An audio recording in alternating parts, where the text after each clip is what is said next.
আমরা সবাই অত্যন্ত পরাক্রান্ত হৃদয় নিয়ে এখানে উপস্থিত হয়েছি।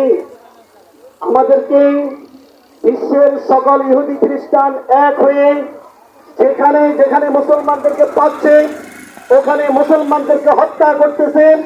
বিশ্বের কোন নেতা, বিশ্বের কোন খ্রিস্টান তারা এটার প্রতিবাদ করতেছে না। যেখানেই মুসলমান প্রতিরোধ গড়ে তুলতেছে ওখানে মুসলমানদেরকে সন্ত্রাসী বলা হচ্ছে। এর দ্বারা পরিষ্কার হয়ে গেছে তারা চাই পৃথিবী থেকে মুসলমান নির্মূল হয়ে যাক। কারণ মুসলমান পৃথিবী থেকে নির্মূল হবে না, কারণ মুসলমানের পিছনে যে শক্তি সেই শক্তি হলো মহান রবের শক্তি। এই কারণেই পৃথিবী থেকে যারাই মুসলমানের নাম মুছে দিতে চেয়েছে তারাই পৃথিবী থেকে মুছে গেছে। হযরত মুহাম্মদ সাল্লাল্লাহু আলাইহি সাল্লামকে আবু লাহাব মুছে দিতে চেয়েছিল, আল্লাহ তাআলা তাকে মুছে দিয়েছেন। পৃথিবীর আনাচে কানাচে যেখানে কোনো ইহুদি আছে, যেখানে কোনো খ্রিস্টান আছে, রব আমাদেরকে 1400 বছর আগে মেসেজ দিয়েছেন, ইহুদি খ্রিস্টান তোমাদের বন্ধু নয়, ও মুসলমান জাতি তাদেরকে তোমরা শত্রু মনে করো। তারা যদি তোমাদের সাথে বন্ধুত্ব স্বরূপ আচরণ করে তারপরেও তারা তোমাদের শত্রু। অতএব তোমরা তাদেরকে বন্ধু মনে করবে না। তারা তোমাদের কাছে ব্যবসার জন্য আসবে, ব্যবসা করবে, বিনিময় যা লাভ করবে তা তোমাদেরকে হত্যা করার জন্য তারা খরচ করবে।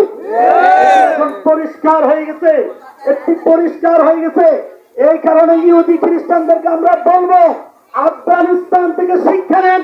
20 বছর তাদের বিরুদ্ধে লড়াই করেছেন, তাদের সাথে পারেন নাই, তাদের সাথে রব রয়েছে, ফিলিস্তিনি মুসলমানদের সাথে রব রয়েছে। অতএব এখনো সময় আছে, লাশ গুটিয়ে পালিয়ে যাও, না হয় যেখানে পাওয়া যাবে ওখানে তোমাদেরকে হত্যা করা হবে।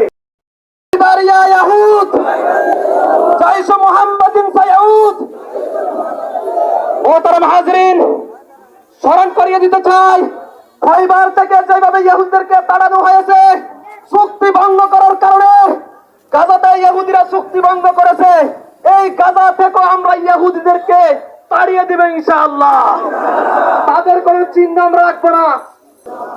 আল্লাহ পাক পবিত্র কোরআনে ঘোষণা করেছেন, আল্লাযিনা আমানু ইউকাতিলুনা ফি সাবিলিল্লাহ ওয়াল্লাযিনা কাফারু ইউকাতিলুনা ফি সাবিলিত তাগুত। যারা ঈমানদার তারা যুদ্ধ করে আল্লাহর পথে, আর যারা তাগুত শয়তান তারা যুদ্ধ করে কাফেরদের পথে। আমরা জানি গাজায় ফিলিস্তিনে যে বর্বর হামলা চালিয়েছে তারা আর কেউ নয়, তারা ইসরায়েলি, তারা ফিলিস্তিনি, তারা আমেরিকার ডোনাল্ড ট্রাম্প তাদেরকে অস্ত্র দিয়ে সহযোগিতা করছে, ঠিক কিনা? বাংলার মানুষ অস্ত্র দিয়ে নয়, বাংলা মানুষ অর্থ দিয়ে, বাংলার মানুষ ইসরায়েলি পণ্য বয়কট করে জ্ঞানের মাধ্যমে তাদেরকে প্রতিহত করবে, তাদেরকে বয়কট করবে ইনশাআল্লাহ। প্রিয় উপস্থিতি,